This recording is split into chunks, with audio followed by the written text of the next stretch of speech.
Em nome do Pai, do Filho e do Espírito Santo. Amém. Ave Maria, cheia de graça, o Senhor é convosco. Bendita sois vós entre as mulheres, e bendito é o fruto do vosso ventre, Jesus. Santa Maria, Mãe de Deus, rogai por nós, pecadores, agora e na hora de nossa morte. Amém.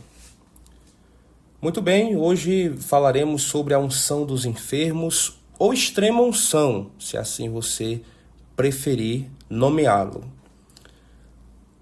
Eu irei fazer uma passagem pelos números do artigo 5º, onde fala sobre a unção dos enfermos, 1499 por diante, tá bom? Iremos até ali o 1526, onde encontramos o resumindo. E faremos da mesma forma. Vamos passar por uma parte histórica, por uma parte mais prática e aquilo que é essencial para nós.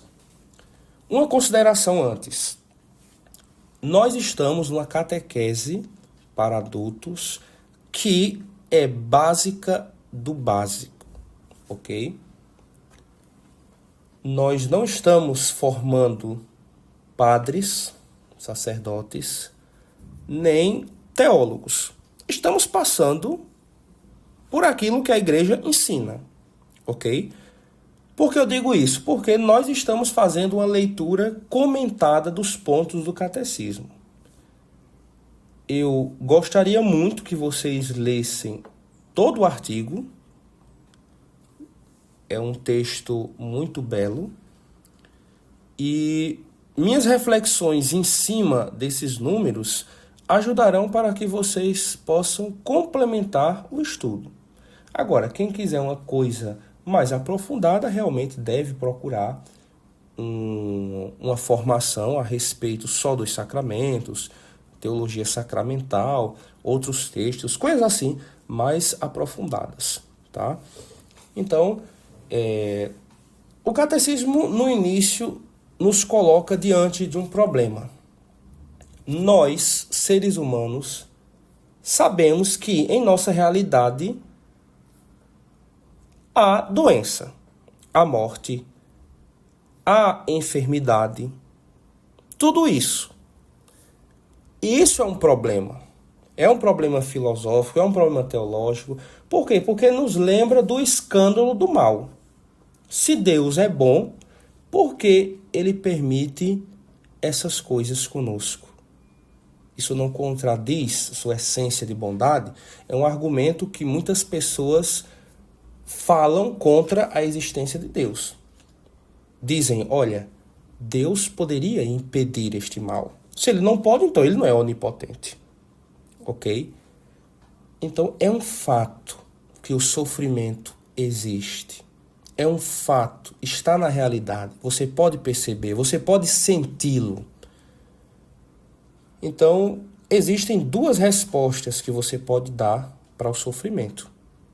Ou você se revolta contra Deus, cai no ateísmo, no desespero, ou você pode aceitar aquele sofrimento e fazer uma revisão de vida, perceber o que é essencial em sua vida. Revisar mesmo, voltar para Deus, procurá-lo. A doença tem essa capacidade. Muitas conversões se deram por causa de doenças.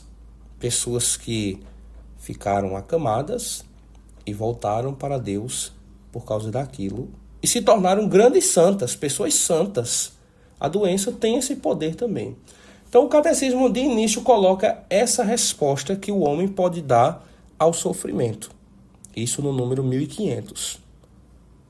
A enfermidade na vida humana pode causar essa resposta. No Antigo Testamento, nós encontramos várias passagens onde o salmista, por exemplo, se queixa a Deus sobre a sua enfermidade, pedindo a cura. Nós também vemos várias passagens onde se pede a Deus o perdão dos pecados, porque ali já se dá o início da cura. O povo de Israel associou a doença, a enfermidade, numa forma de um desígnio misterioso com o pecado. E realmente eles acertaram, não é? Porque nós sabemos que a enfermidade é uma consequência do pecado. É por isso que nós dizemos que Nossa Senhora não teve enfermidades nem dores, por causa que ela não pecou, não teve pecados, ok? Então, já o profeta Isaías anunciava que Deus faria chegar para Sião um tempo onde toda a doença seria curada.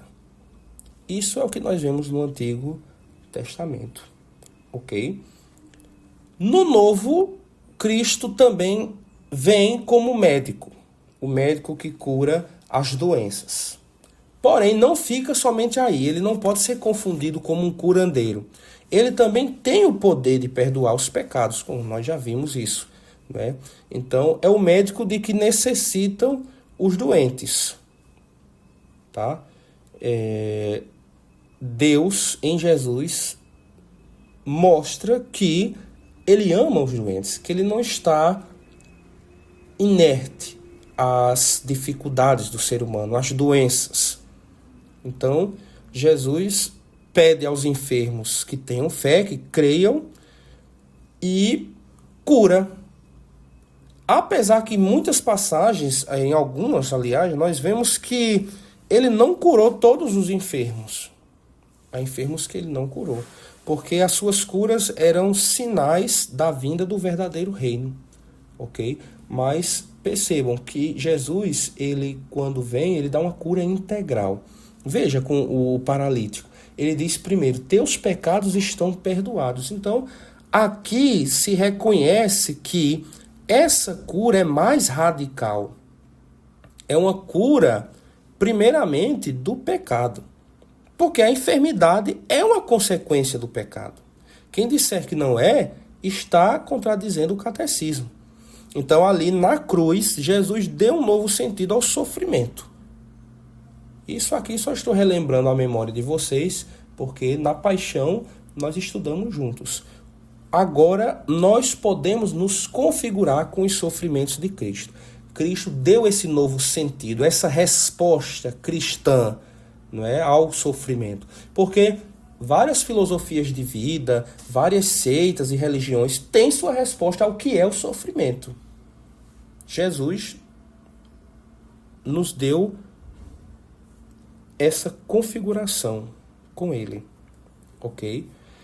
Então, agora nós podemos tomar a nossa cruz como Cristo e ter essa nova visão da doença e dos doentes. Uma pessoa que está em doença não é simplesmente uma desgraça. É um mistério da divina providência na vida dela, que mesmo que ela não compreenda, Deus compreende. Agora, cabe a ela, da sua parte, fazer com que aquilo se torne uma união, uma configuração com Cristo, para poder merecer a ressurreição. Quem não se configura com a paixão, como é que poderá ir para a ressurreição? Não tem como pular a cruz, não tem. Você primeiro precisa passar pelo sofrimento, porque esse mundo é um sofrimento. Nós não rezamos na Salve Rainha, que aqui é o Vale de Lágrimas. Não podemos criar uma utopia de que vamos viver aqui sem sofrimento. Podemos amenizar, claro, com a medicina, com os tratamentos. É importante tudo isso. Mas não ter uma atitude desesperadora diante daquilo que você está passando, ou viu alguém passando, os seus filhos, algum parente, porque é algo da nossa própria realidade humana, o sofrimento. E Cristo nos deu a grande graça de alcançar mérito com isso, sofrendo na paciência, sofrendo com amor. Então, ele associa a sua vida de pobreza e de serviço a todos nós, não é? Fazendo com que nós possamos estar unidos, ok? E dá uma ordem à sua igreja, dá uma missão. Isso no número 1509. Curai os doentes. A igreja recebeu esta missão do Senhor e esforça-se por cumpri-la, tanto através dos cuidados aos doentes, como pela oração de intercessão com que os acompanha. Não é? Então, a igreja cuida dos doentes e reza por aqueles que estão nas enfermidades. Ok? Cristo é a própria cura, além de ser o médico. É bem bonito que se fala assim, né? Ele é o remédio, o médico e a cura. Nosso Senhor, tá? Então, a igreja recebeu esta missão de curar os doentes, e em São Tiago, na sua epístola, a igreja apostólica reconhece ali um sacramento. Veja só o que diz o número 1510. Isso é São Tiago atestando. Alguém dentre vós está doente? Mande chamar os presbíteros da igreja para que orem sobre ele, ungindo com óleo no nome do Senhor. A oração da fé salvará o enfermo e o Senhor o levantará. E se tiver cometido pecados, receberá o perdão. Então, aí a igreja reconhece um dos 7 sacramentos, o sacramento dos enfermos, ok? Então, é esse o itinerário que o catecismo coloca até o sacramento. O homem pode dar essas respostas a Nosso Senhor. Já no Antigo Testamento, se percebe que o sacramento, a enfermidade é algo presente no povo, e o povo reconhece isso como uma transgressão também da lei de Deus, como um castigo, como consequência do pecado. E quando Cristo vem, ele mostra que Deus não está indiferente a essas coisas e que realiza a cura, mas principalmente a cura da alma, porque é uma cura completa. Nós já vamos entrar depois no assunto de, por exemplo, alguém possa dizer assim, mas Frei, eu chamei o padre para dar a unção dos enfermos e a pessoa não melhorou, né? Tem isso também, mas vamos ver isso adiante, ok? Então, veja o que o Sagrado Concílio de Trento fala. Esta unção sagrada dos enfermos foi instituída por Cristo Nosso Senhor como um sacramento do Novo Testamento. Introduzido por Marcos, ele foi própria e verdadeiramente recomendado aos fiéis e promulgado por Tiago, apóstolo e irmão do Senhor. Então, unção dos enfermos é um sacramento, tá? Tanto no Oriente como no Ocidente, desde a antiguidade, se tem testemunhos de unções realizadas com óleo bento, ok? Cada vez mais essa unção ela era conferida exclusivamente aos agonizantes. Por isso que recebeu esse nome de extrema unção. Mas, apesar dessa evolução, a liturgia jamais deixou de orar para que o enfermo recobrasse a saúde, se tal convier a sua salvação. Porque, repito, a unção ela se preocupa com a cura da alma e dá as graças necessárias para que você se recupere e consiga vencer as tentações, o pecado, e pode também ter a cura do corpo. Tá? Nós vamos ver isso mais para frente, mas já coloca na cabeça que a principal preocupação é a cura da alma.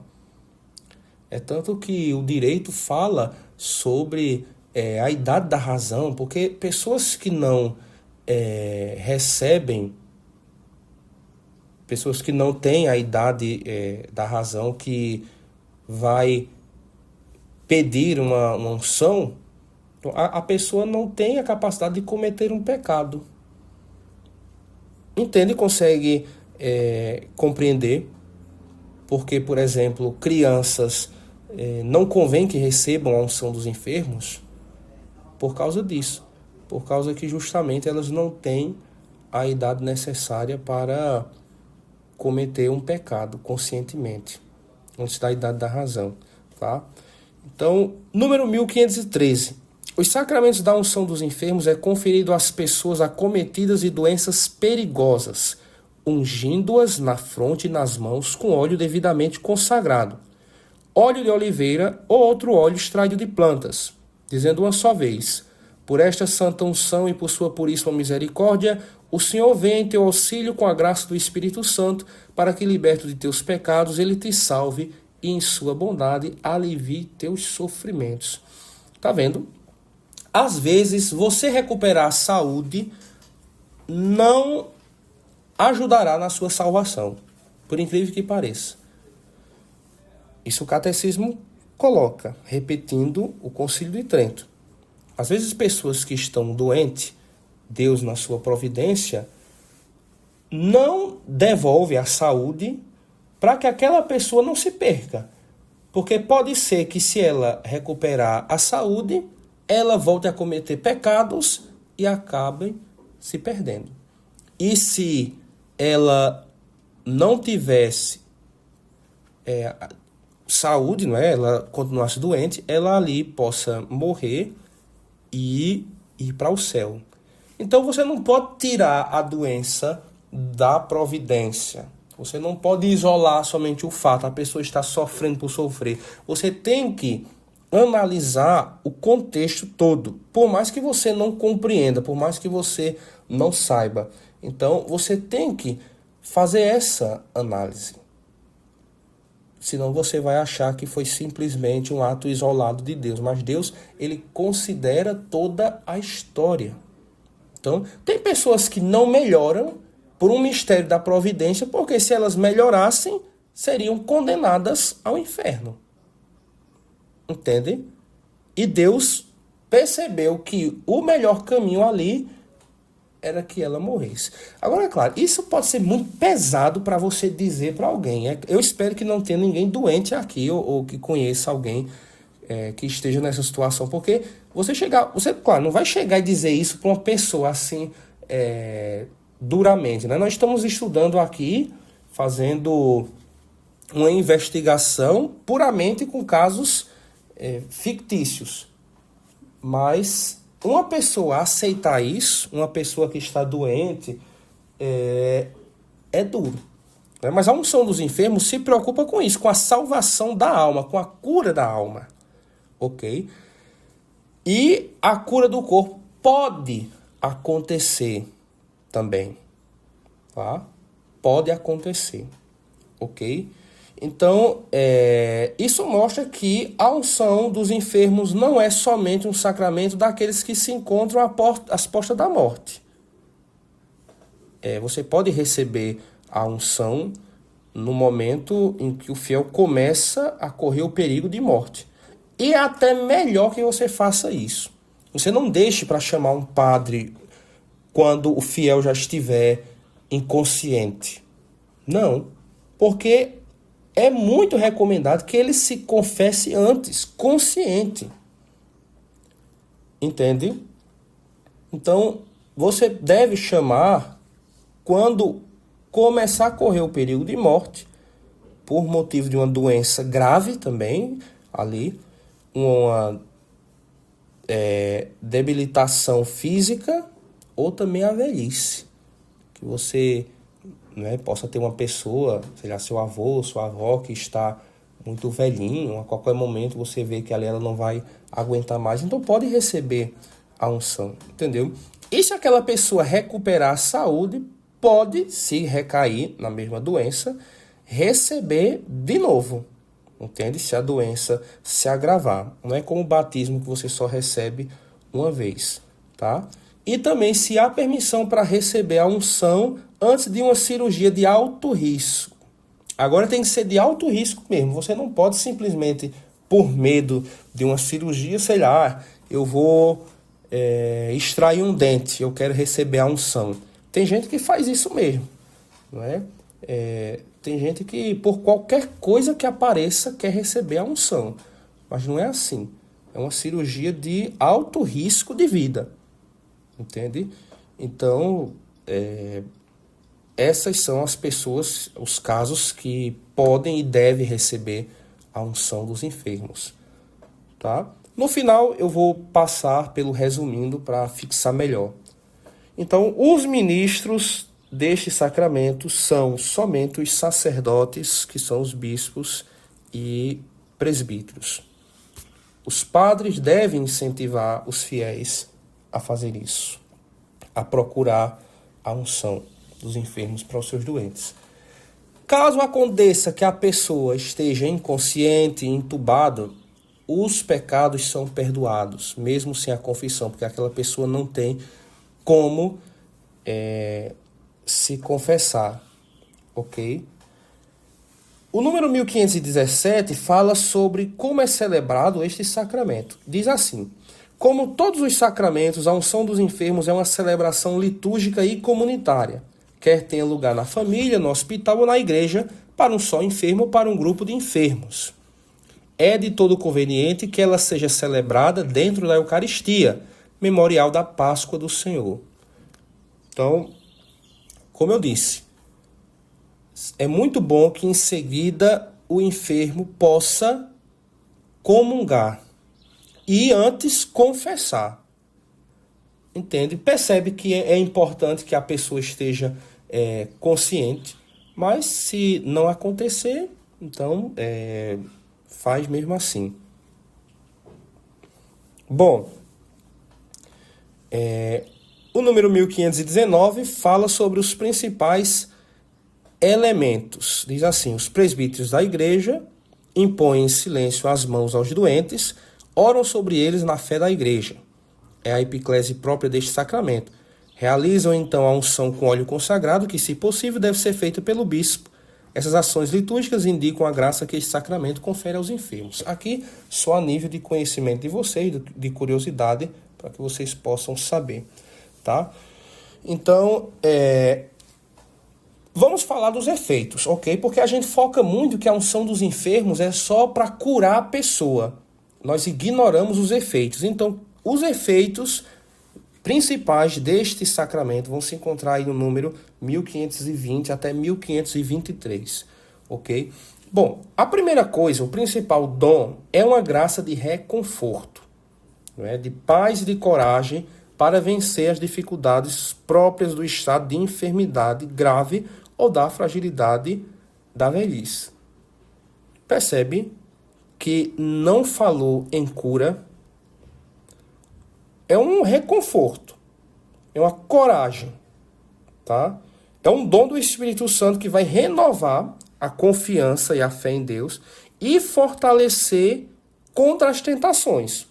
Porque o maligno e a sua própria natureza humana ali vão fazer com que você fique com desânimo, com angústia diante da morte, tá? E o catecismo diz ainda mais: esta assistência do Senhor pela força de seu Espírito quer levar o enfermo à cura da alma, mas também a do corpo, se for esta a vontade de Deus, né? Então, primeiramente, a cura da alma, porque o pecado, a enfermidade é por causa, a enfermidade, a doença é por causa do pecado, entende?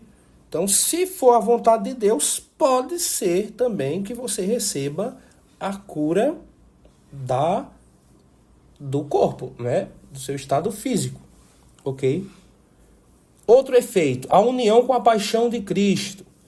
O enfermo recebe a força e o dom de unir-se mais intimamente à paixão de Cristo, não é? Ou seja, para que ali o sofrimento receba um novo sentido.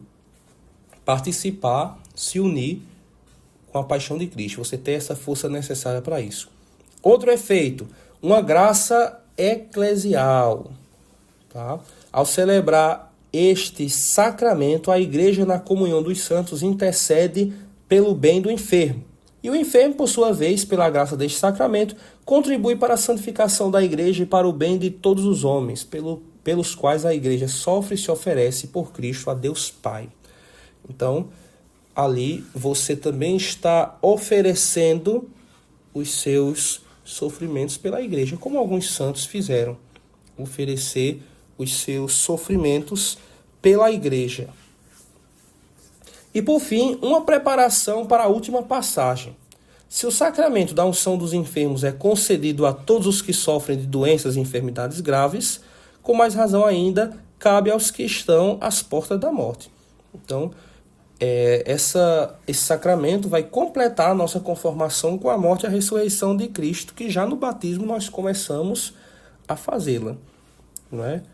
Ela completa as unções que marcam nossa vida cristã, né? A do batismo e a da crisma, da confirmação.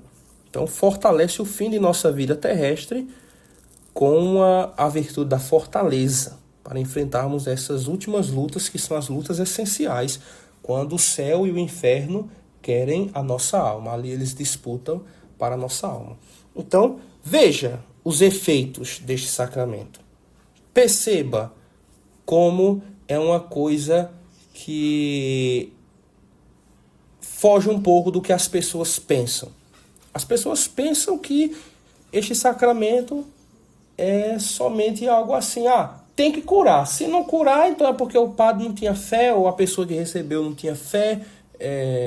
Tem gente que quando vê já um padre entrando na casa, diz logo assim, né? Eita, foi despachar fulano, né? Já pensa que a pessoa vai morrer quando chama o padre para dar unção. Por isso que tem gente que não gosta de receber a unção dos enfermos, porque pensa que a pessoa já vai morrer. Então tem essas paranoias diante do povo. Tá bom? Eu acho que até aqui ficou tranquilo, né? É um artigo curto, tá? A celebração da unção dos enfermos. Nós já estamos chegando no final, por incrível que pareça, e vale a pena falarmos um pouco sobre o viático, que é o último do sacramento do cristão, tá? Aos que estão, isso no número 1524, para deixar esta vida, a Igreja oferece, além da unção dos enfermos, a Eucaristia como viático. Recebida neste momento de passagem para o Pai, a comunhão do corpo e sangue de Cristo tem significado e importância particulares. É semente de vida eterna e poder de ressurreição. Sacramento de Cristo morto e ressuscitado, a Eucaristia é aqui sacramento da passagem da morte para a vida, deste mundo para o Pai. Então o viático é aquela comunhão que você recebe para ter as forças necessárias para atravessar deste plano para o outro, ok? Então é ali a última comunhão que você recebe, que pode ser depois da unção dos enfermos ou se o doente não puder mais comungar, então vai receber somente a unção, tá? Então, coisas essenciais da unção dos enfermos. Tá? Eu vou ler aqui no resumindo. Número 1528. O tempo oportuno para receber a sagrada unção é certamente aquele em que, devido à doença ou à velhice, o fiel começa a se encontrar em perigo de morte, tá bom? Aprende isso. Cada vez que um cristão cair gravemente enfermo, pode receber a sagrada unção. Da mesma forma, pode recebê-la novamente se a doença se agravar. Tá bom? Moleza, não é? Isso aqui. E por fim, número 1532, a graça especial do sacramento da unção do enfermo, aos seus efeitos. A união do doente com a paixão de Cristo para o seu bem e o bem de toda a igreja, reconforto, paz e coragem para suportar os sofrimentos da doença, perdão dos pecados, se o doente não pode obtê-lo pelo sacramento da penitência, então se atenta nisso. Não quer dizer que você que está consciente vai ali receber a unção, porque eu estou com vergonha de me confessar, chama o padre para dar a unção que já perdoa. Não é assim. Se confessa antes. Se você está consciente, tem que se confessar antes. E o padre deveria perguntar, olha, quer se confessar? Porque pode ser talvez que a pessoa não esteja com pecado grave, mas é bom que se confesse, ok? Porque realmente o perdão só vai ser se você estiver inconsciente. Restabelece a saúde, se isso convier à salvação espiritual, e prepara para a passagem à vida eterna. Então, até na morte, a igreja se preocupa com seus filhos. Você não está desassistido na morte. Uma vez, acho que foi a mãe de Lutero, perguntou, perto da morte, se deveria morrer protestante. Né? Porque eu não sei como é, mas os protestantes não têm assim, nada ali para a morte. Né? A pessoa vai morrer, não tem, eu acho que um rito, uma celebração que faça com que você receba uma ajuda. Né? Então Lutero disse assim, olha mãe, o protestantismo, essa religião, é bom de se viver nela, não de morrer. Então a senhora morra católica. Tá vendo? A igreja assiste seus filhos até o último momento. A igreja não abandona na hora da morte, na hora da doença, na hora da enfermidade. Porque ela recebeu a missão do próprio Cristo. Tá? Agora, eu queria falar só a respeito dos sacramentais com vocês. Por quê? Porque muitas vezes os sacramentais, eles nos ajudam na nossa recuperação, na nossa vida com Cristo. Tá? Os sacramentais são tratados no número 1667 do Catecismo.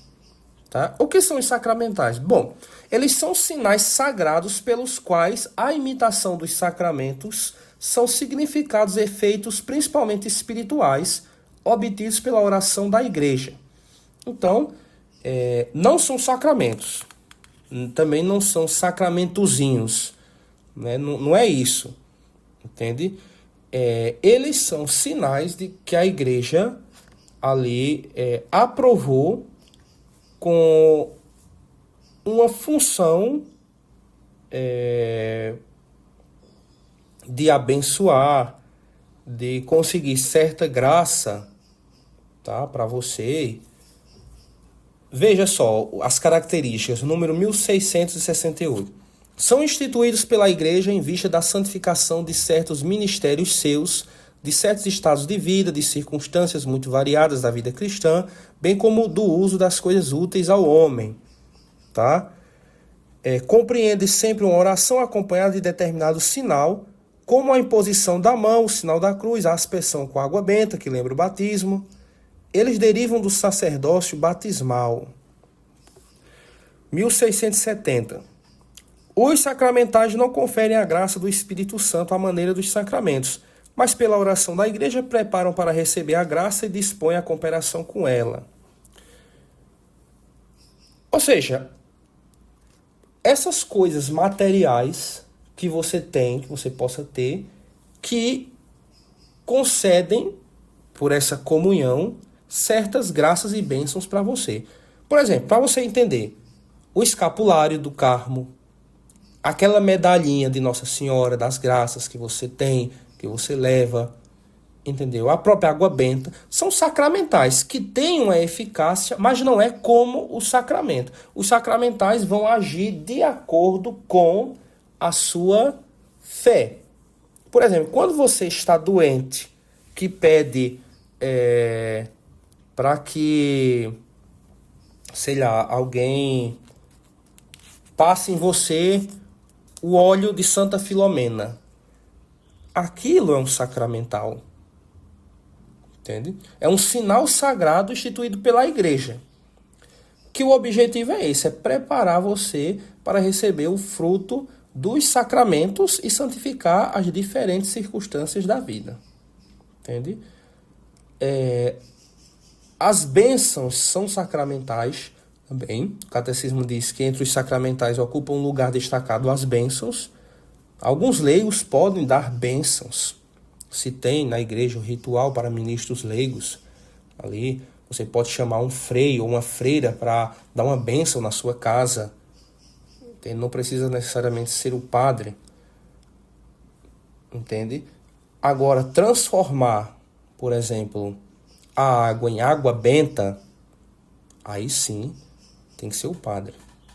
Tá? Mas os sacramentais estão presentes em toda a nossa vida. Nós sempre temos esses sinais que não chegam a ser sacramentos.